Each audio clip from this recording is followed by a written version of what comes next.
manufacturing. I mean, the students that they are educating are in a whole lot of fields, but one of them is focusing on how do we train people to do this high-end, much more technical, complicated manufacturing than a generation ago, and it's starting to work. And I'd say it's not lost on the American people. There was a different point of view. When President Obama said, I never wanted to own an automobile company, that's not why I ran for president, but he realized we faced an economic crisis. If he had not stepped in for Chrysler and General Motors at the moment he did, they may not exist today. That just been, if the gentleman yield one more time, it wouldn't have just been Chrysler and General Motors that would have faltered. Honda, which is a foreign-owned company, has made a huge presence, positive presence in the Columbus area, northwest of Columbus and Marysville, and Ford, obviously one of the other big three, but one of the big three, but one that didn't ask for the rescue.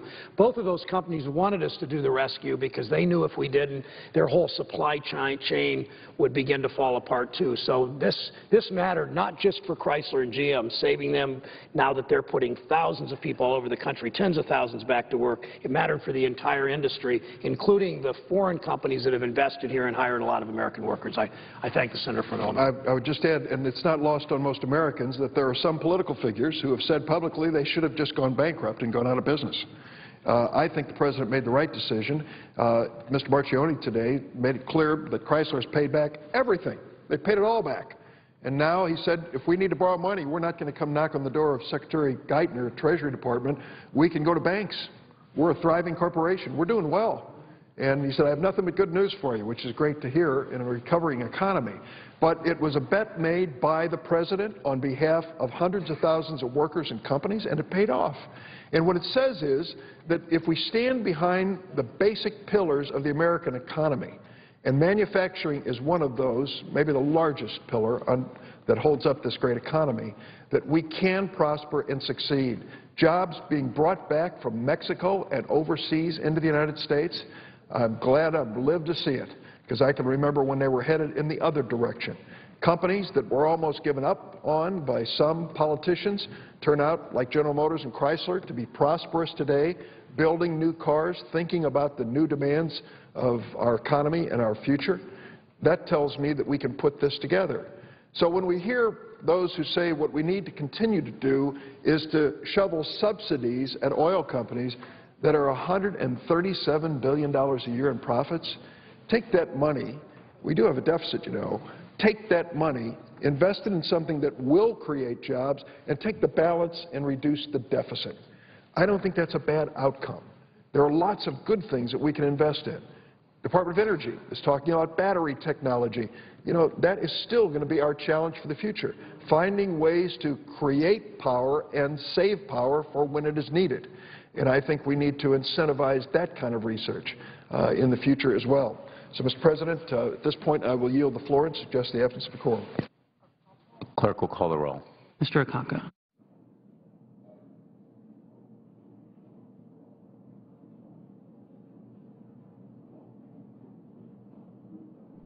Today in the Senate, members continue work on a bill to change the tax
The senator from Indiana.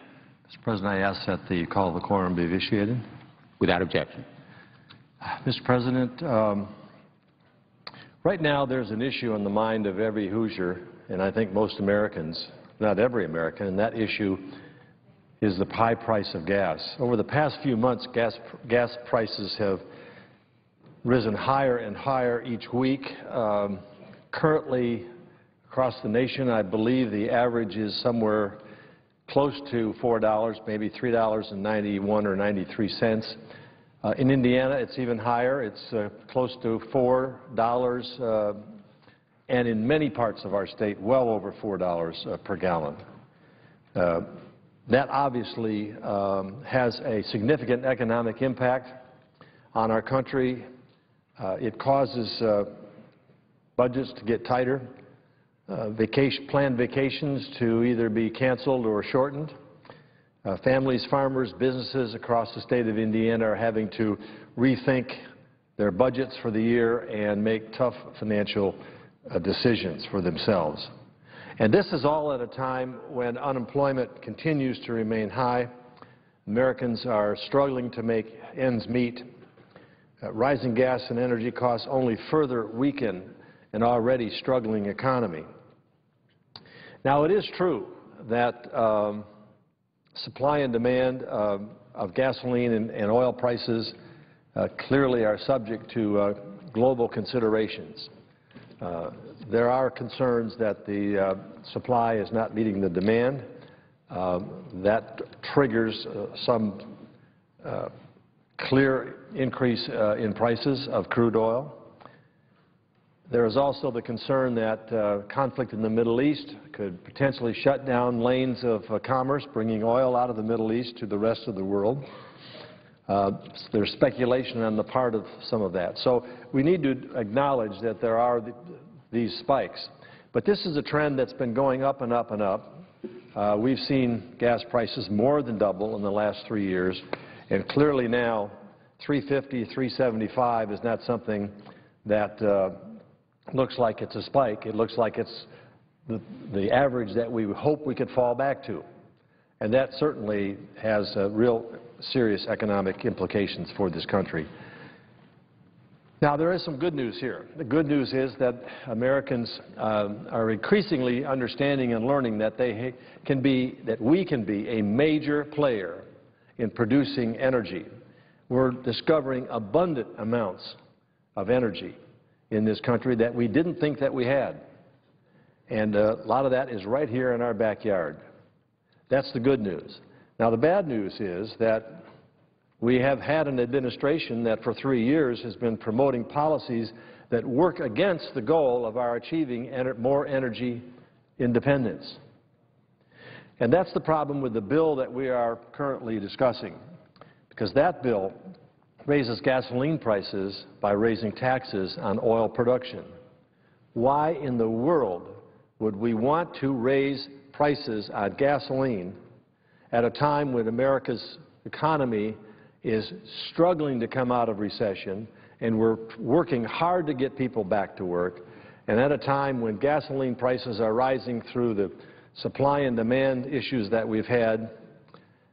Why in the world would we want to do anything that would further increase the cost of gas at the pump? The current tax code provides for a number of targeted tax incentives for the energy sector. It's important to note that the vast majority of those subsidies go to the so-called new wave of energy production, the renewables. And only a very small minority of those subsidies and credits go to producing the oil and the gas that we need that drive this economy. So that eliminating only those benefits that go to the production of the needed oil and gas that benefits our economy, at the same time extending the subsidies and credits and support for the renewables, is not the direction that we need to go. So it's not about producing more energy, it's about targeting just one sector of our energy industry. That is oil, a fossil fuel energy source that is absolutely essential to driving our economy. If we want to eliminate oil and gas subsidies, we ought to put all subsidies on for energy on the table. Senator Wyden and I have co-authored a bill for comprehensive tax reform, and in that bill we look at the idea that has been proposed and suggested not only by the Bowles-Simpson Commission but by others that have looked at this, and basically saying let's get on a level playing field.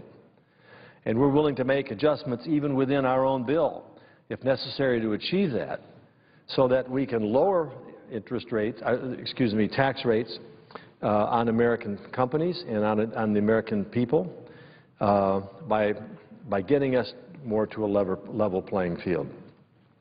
Now, we've all heard the President talk about we're doing all the above, or we need to do all the above in terms of energy approach, unlocking American resources. And he says, put us back in the driver's seat of energy production. But the reality is that the administration's policies over the last 3 years have been directed at only subsidizing a certain portion of the all of above. And some of it, and what it has left for the essential production that we need to provide oil resources and make us less dependent on foreign oil, those are the areas where they have not been supportive. Let me just give you a couple of examples. President Obama has reduced the number of new offshore leases by half over the next 5 years. And in terms of current exploration and production, 97% of offshore areas are out of bounds, can't drill, can't explore. Most recently, the President rejected the Keystone XL pipeline, a privately, not publicly, privately funded project that would create 20,000 jobs and deliver more than 800,000 barrels of oil per day from Canada.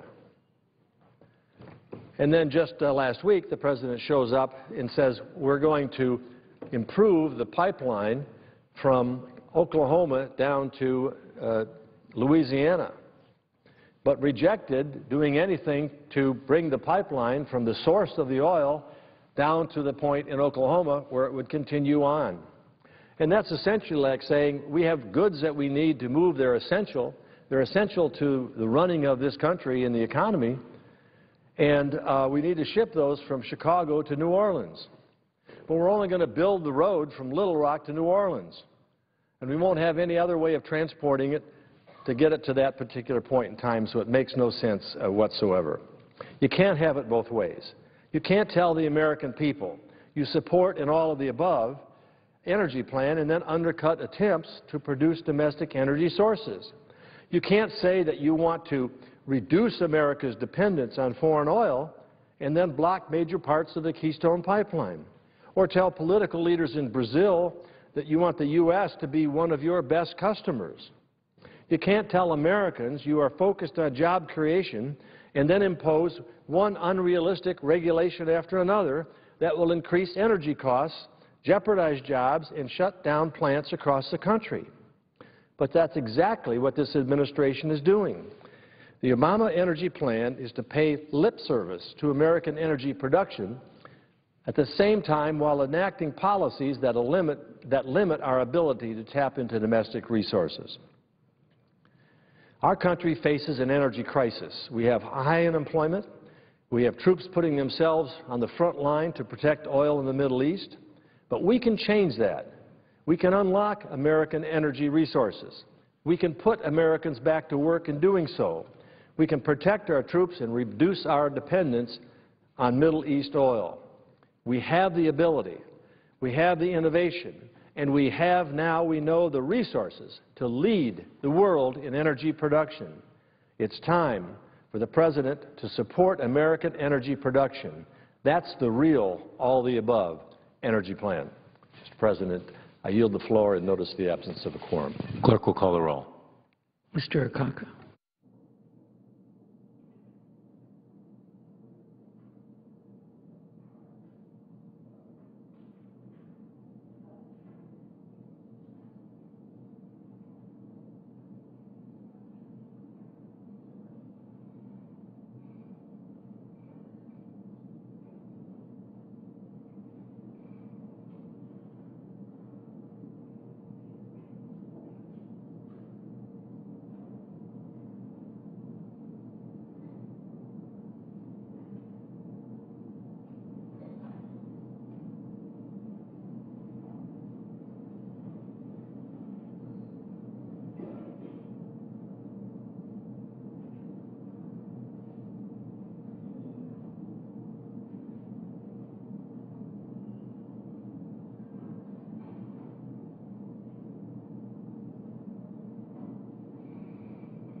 Mr. President.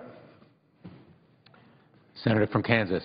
Mr. President, I ask that the quorum call be rescinded. Without objection. And, Mr. President, I ask I be allowed to speak as if we were in morning business. Without objection. Thank you, Mr. President. I want to discuss what everybody else is discussing these days. I say discussing or maybe even cussing, and that's gas prices, and more to the point,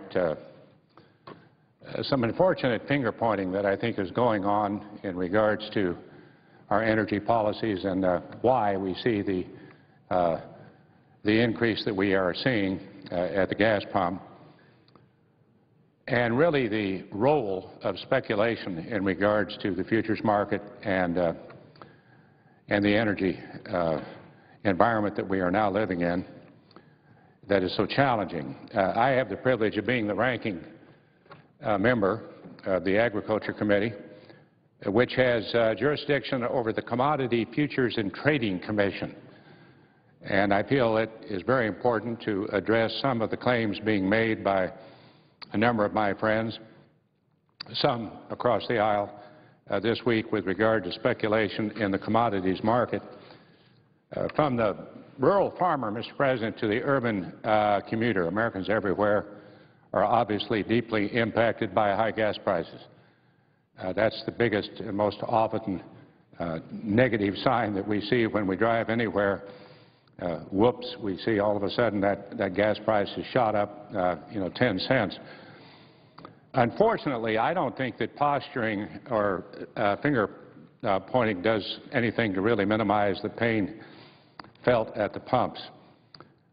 And, Mr. President, like the annual planting and harvesting seasons in Kansas, a yearly occurrence happens here in Washington, D.C. for certain members of Congress to blame the commodity markets every time a particular commodity reaches an uncomfortable price level. You see a big price jump, why you obviously want to blame the commodity markets. It's easy to do. We saw it in the 70s during the gas lines in the Carter administration, the 80s, the 90s. It's the same old talking points. You could have the speech in the file, just pull out the file, cross out the date, and start making these points. But let's talk some economic facts, if I might.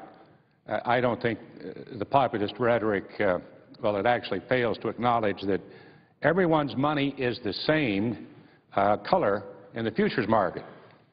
For every buyer, there is a seller. For every seller, there is a buyer. The historical problem for future markets and the hedgers who use them is that oftentimes, particularly in the deferred month contracts, there is not the liquidity or an adequate number of market participants to take the other side of a trade to allow the hedger to manage their deferred price risk. Market participants who actually provide this liquidity provide a valuable tool that allows producers and consumers of products to lock in their inventories well in advance, which can lead to lower costs to producers and certainly better prices for consumers. And if we have long speculation and the liquidity it provides is artificially driven from the market, the potential short-term advantage of lower prices could lead to shortages in production, higher demand, and even higher prices for both energy and agriculture commodities. Now, my point in this dissertation on futures markets 101 here is to emphasize that speculation is not manipulation. Speculation is trading to make a profit from anticipated price changes, either higher or lower. Manipulation, on the other hand, is intentionally acting to cause artificial price changes. As explained by the Commodity Futures and Trading Commission, the independent regulatory arbiter of excessive speculation, speculation is excessive when it causes any sudden or unreasonable fluctuations or unwarranted changes in the price of a commodity. In fact, the CFTC currently has the authority to regulate against price manipulation. So if you want to go to the people who are really in charge to make sure there isn't any manipulation, we already have the regulatory body, and they are doing exactly that. And it has had this authority since its creation by Congress in 1974. Furthermore, we have experts at the clearinghouses, at the National Futures Association, and at the CFTC, whose job it is to watch these markets minute by minute, hour by hour, day by day, to assure everybody that the discovery of prices between buyers and sellers is occurring openly and transparently.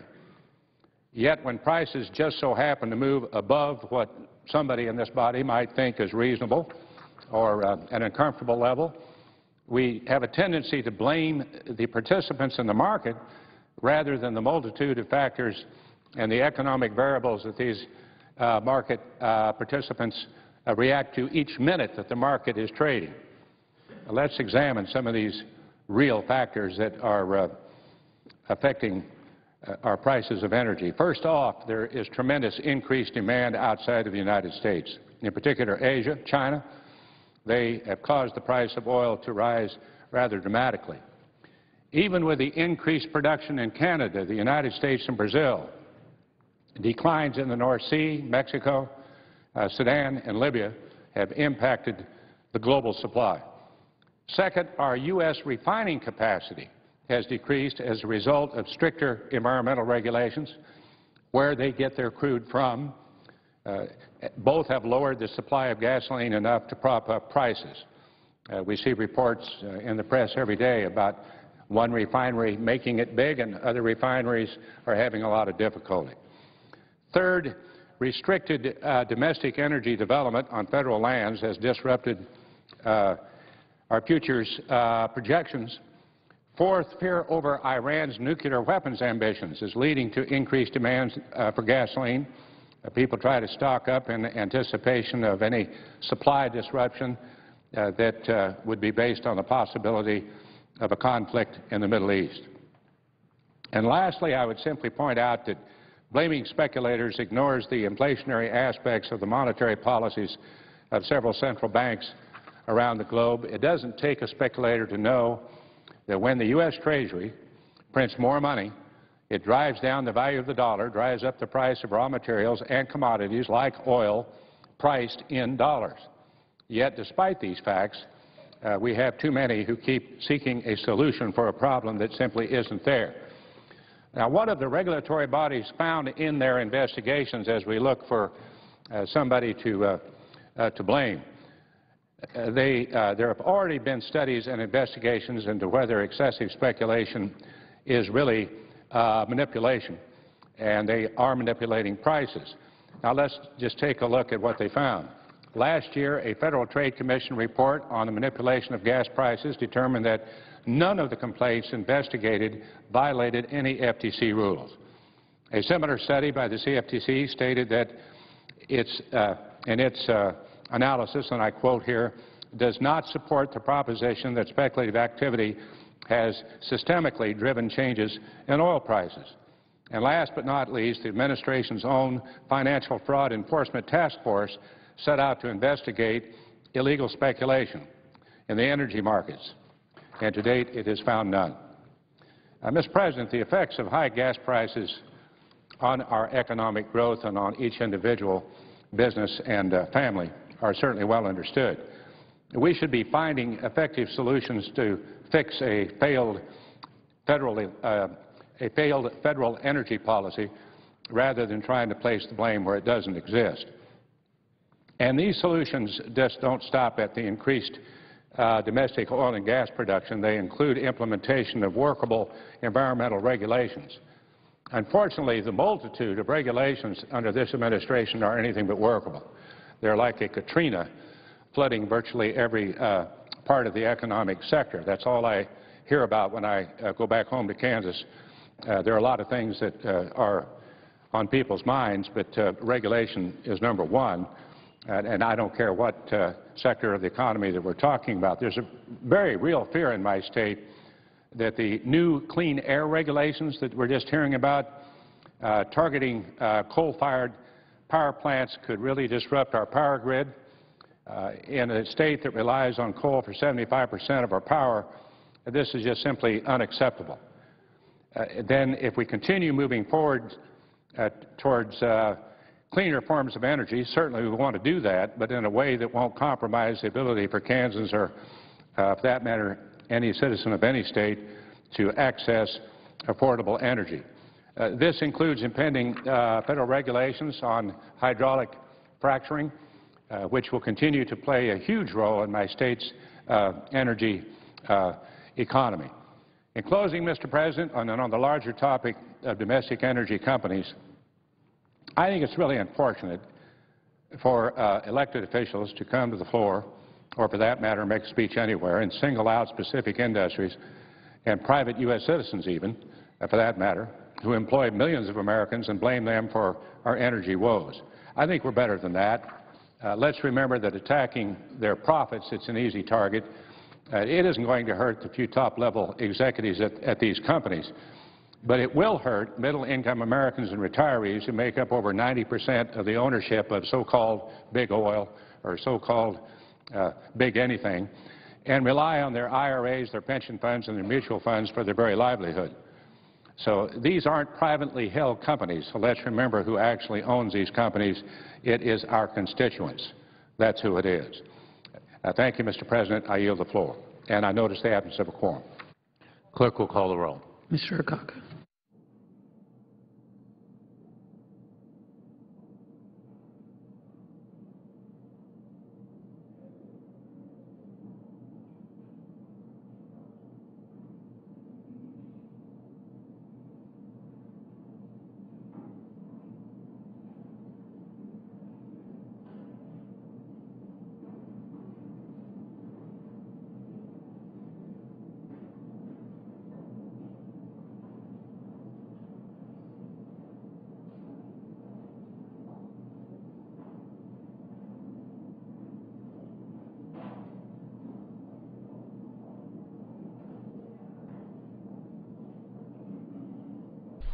The Senate is spending the day on a bill to impose a minimum tax rate for high-income earners. It ensures that high earners don't avoid paying taxes due to tax breaks and write-offs. Senators will also vote on 2 judicial nominations. We expect those votes at 5 p.m. Eastern. This is the Supreme Court's last day of hearing oral arguments on the health care law. The court considered the severability argument. That is, whether the rest of the health care law can stand if the individual mandate provision is found to be unconstitutional.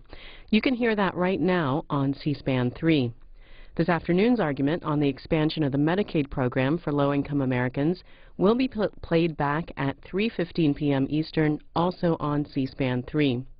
You can hear all of this week's arguments on cspan.org, and on C-SPAN's Facebook page, we're asking which Supreme Court justice is having the biggest influence on the health care oral arguments. Join the discussion on C-SPAN's Facebook page. There's a link on cspan.org.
Mr. President, I ask unanimous consent the quorum call be dispensed with. Without objection, the senator from New York is ready. And now, Mr. President, I ask unanimous consent that the time under the control of the majority be divided as follows.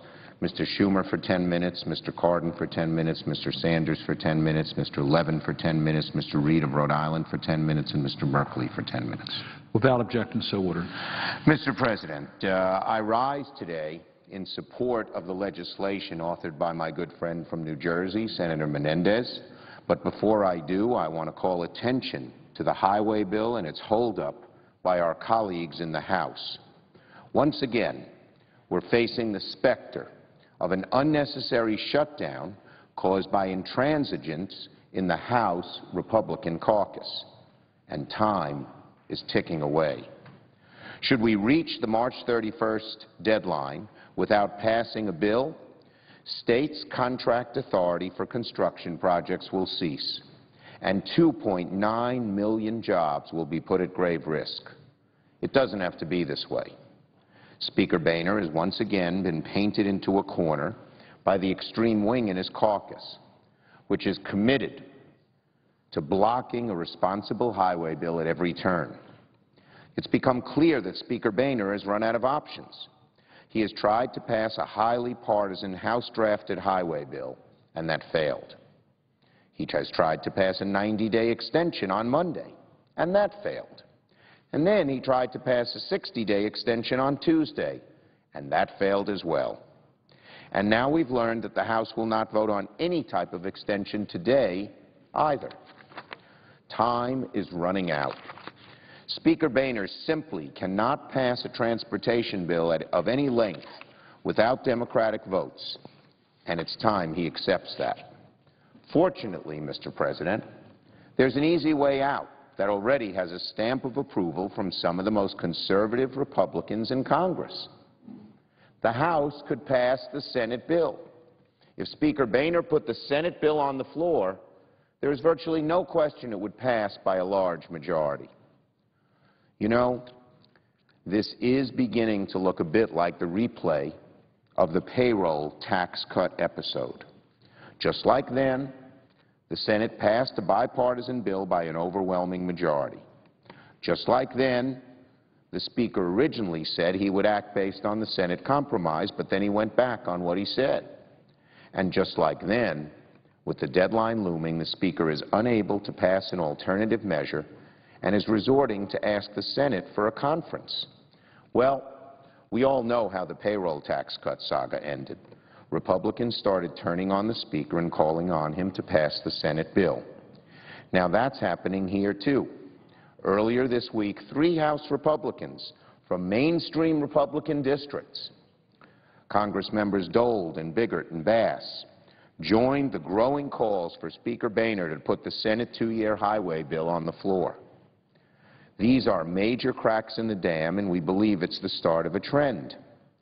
Earlier today, my friend from New York, Pete King, also said he'd support the Senate bill if the Speaker put it to a vote.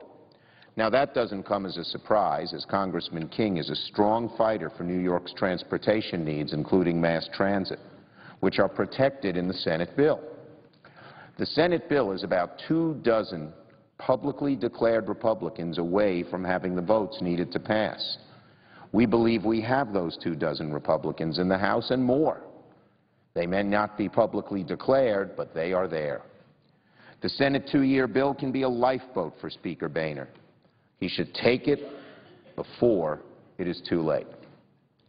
And now, as we speak about the highway bill over in the House, here in the Senate, Democrats are working hard, taking on Senator Menendez's fine legislation. He was prescient to focus on this idea years ago, and I'm glad this bill has come to the floor, and I look forward to a debate on the issue. In the last election, voters who gave those of us who have the privilege of serving in this chamber 2 distinct mandates. They told us to do 2 things at once. First, perhaps foremost, make the economy grow, create good-paying jobs, make sure that the American dream burns brightly, the dream that says to the average middle-class family, the odds are pretty good if you work hard that you'll be doing better 10 years from now than you're doing today, and the odds are very good that your kids will do better than you. For that dream, which has burned so brightly in this country for hundreds of years, the candle began to flicker a little bit in this decade because median income actually went down even before the recession, which meant that even if you had a job, and we know that there are millions out of work despite the fact that they look hard for jobs, but even if you had a job, your income was declining. Your buying power was declining for the average person. That is difficult. Even people who do have work have a difficult time when they sit down at that dinner table Friday night after dinner, figuring out how they're going to pay the bills. The costs and needs keep going up, and even when you have a job, the income doesn't seem to keep up. So we first think of the people we've met who are struggling because they don't have jobs. And then we look at the people lucky enough to have jobs and still having a time making ends meet. And this Congress has got to focus on jobs, the economy, and the middle class like a laser. So it's an obligation that voters sent to us, and it's a justified one. Now, second, as they said in no uncertain terms, rein in that federal deficit. Rein it in. And they're right. So that brings us to today, where we're fighting to grow the economy through projects like those, like the highway bill, which will bring good-paying jobs to communities across the country, and we try to rein in this out-of-control deficit by passing the Big Oil Tax Subsidies Act. It would be hard enough to accomplish one of these goals, but we're trying to do both. We can do it because there's a simple choice. It's obvious that at this time, when there are so many needs, giving oil companies the kinds of tax breaks we do makes no sense at all. Getting rid of these corporate subsidies to big oil is a no-brainer. Decades ago, they were passed. Oil was $17 a barrel at the time. There was a worry that there wouldn't be enough production. Maybe it made sense in those days to give oil companies an incentive to explore and produce. But with oil hovering at $100 a barrel and big oil reaping record profits, this outdated subsidy makes no sense. Yet it still remains on the books, amazingly enough.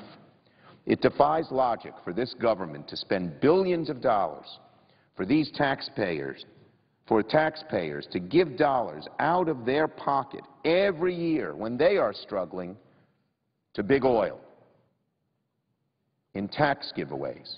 while big oil is making record profits. Believe me, Mr. President, the free market gives the oil companies enough of an incentive to produce. When oil is $100 a barrel, they don't need an extra subsidy from the government to produce. They're going to produce every bit of oil they can. They make huge profits, so they don't need a financial nudge from Washington. At the same time, middle-class Americans get hit with a double whammy. They're paying $70 or more to fill up their gas tanks, and then some of their hard-earned dollars are being used to line big oil's pocket. Economists estimate the typical family will pay almost $1,000 more on gasoline this year than last.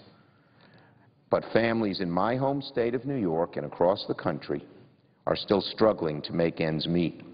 As the economy slowly recovers, they cannot afford to get gouged at the pump. With billions of dollars worth of tax subsidies and gas prices at near record highs, it's no wonder that the top 5 oil companies are on track for another record-breaking year. These companies are not only the most profitable businesses in the U.S., they're among the most profitable in the world. In the past decade, they took home $1 trillion, not $1 billion, $1 trillion in profits. So, nothing wrong with profits in and themselves. In America, we celebrate success. We want the private sector to survive and thrive.